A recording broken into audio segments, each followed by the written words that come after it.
Dear teachers, कैसे हैं आप? उम्मीद करती हूँ बिल्कुल खैरियत से होंगे। आज हमने क्लास में बच्चे को ज़ाल की पहचान करवाई है।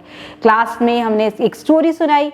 आप भी इस क्लास में जब स्टोरी सुना रहे हों तो अपने लबो लहजा का इस्तेमाल बड़े ही मौसर तरीके से आपने करना है। बच्चों के साथ बराबर होकर बैठें, उनको ऐसा इन्वायरमेंट दें जहाँ पर खामोशी हो, सब बच्चे आपकी तरफ फोकस करें। अगर आप एलईडी पर दिखा रहे हैं तो बच्चों का फोकस एलईडी की तरफ होना चाहिए, और अगर आप खुद कहानी सुना रहे हैं तो आपने उनके बराबर बैठकर उनको उनके मेयार के मुताबिक कहानी सुनानी है।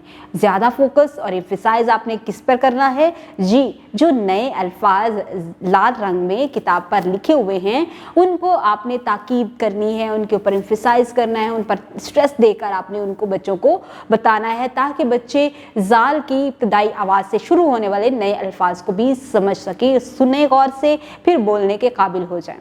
इसके साथ ही जब तस्वीरें दिखाएं तो बच्चों को सबसे पहले तस्वीरें दिखाकर उनके नाम बच्चों से पूछें।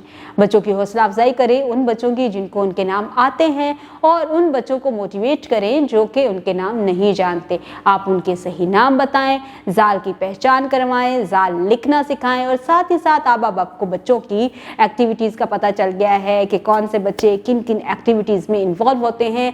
आपके कौन से बच्चे हैं जो म्यूज़िकली हैं, कोई विजुअल हैं, या कोई भी आपकी मल्टीपल इंटेलिजेंस के अकॉर्डिंग कौन कौन से बच्चे कौन कौन सी एक्टिविटीज़ को बेहतर तरीके से परफॉर्म कर सकते हैं और उनका लर्निंग क्या है।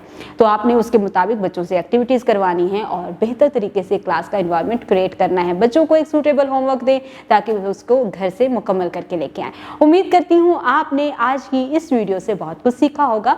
मज़ीद सीखने और जानने के लिए हमारे साथ रहिएगा। मिलते हैं अगली वीडियो में, तब तक के लिए अल्लाह हाफिज़।